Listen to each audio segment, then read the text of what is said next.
The NFL is making waves with its exciting announcement of upcoming games in Brazil, specifically in the vibrant city of Rio de Janeiro.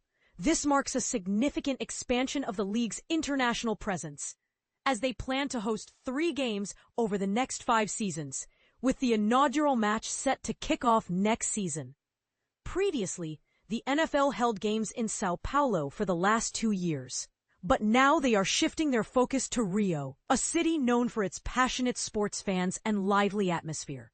While the exact date for the first game in Rio has yet to be revealed, it's worth noting that the Sao Paulo games were strategically scheduled on Fridays during Week 1 of the NFL season. This was made possible by a unique calendar situation that allowed the league to sidestep restrictions on broadcasting games on Friday and Saturday nights during the high school and college football seasons. However, NFL executive Hans Schroeder has confirmed that there will be no such calendar advantage next year, meaning fans will have to wait for the official announcement of the game date. These Rio games are part of a broader initiative by the NFL to increase its international footprint, which will also include the league's first ever game in Australia next season. According to NFL Commissioner Roger Goodell, the league is eager to begin renegotiating its media rights deals as early as next year, and it is anticipated that a package of international games will be part of that deal.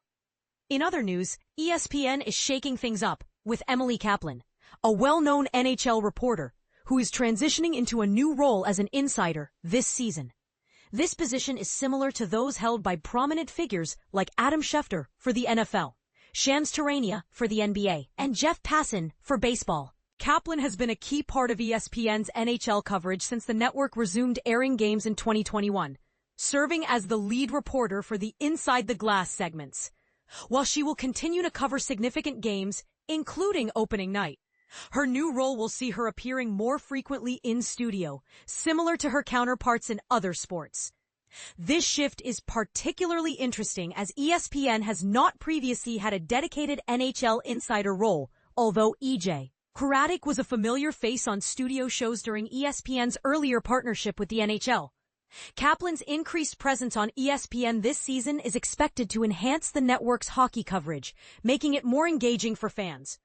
Meanwhile, the NCAA Women's Basketball National Championship game is officially scheduled for 3:30 p.m. Eastern Time on Sunday, April 2nd, airing on ABC.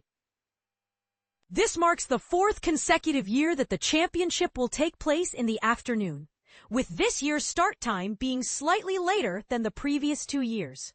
Historically, the title game was broadcast in the evening or during prime time from 1996 to 2022. Primarily on ESPN.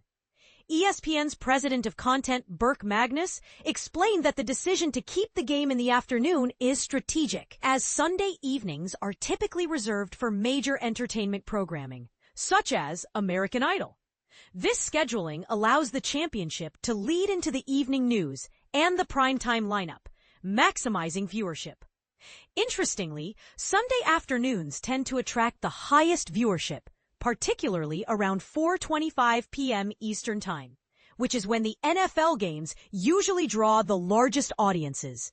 Next year's championship game coincides with Easter Sunday, a day that has seen increased sports viewership in recent years. Lastly, the Seattle Mariners are making headlines as their regional sports network, Root Sports, will cease operations following the conclusion of the regular season. This means that the broadcasting rights for the Mariners will revert back to Major League Baseball for the upcoming season. The Mariners are now the 6th MLB team to have their rights returned to the league, joining the likes of the Guardians, Padres, Twins, Diamondbacks, and Rockies, who are expected to have their games distributed through ESPN as part of a new 3-year rights deal. However, it remains unclear if the Mariners will also be included in this agreement, which has yet to be finalized.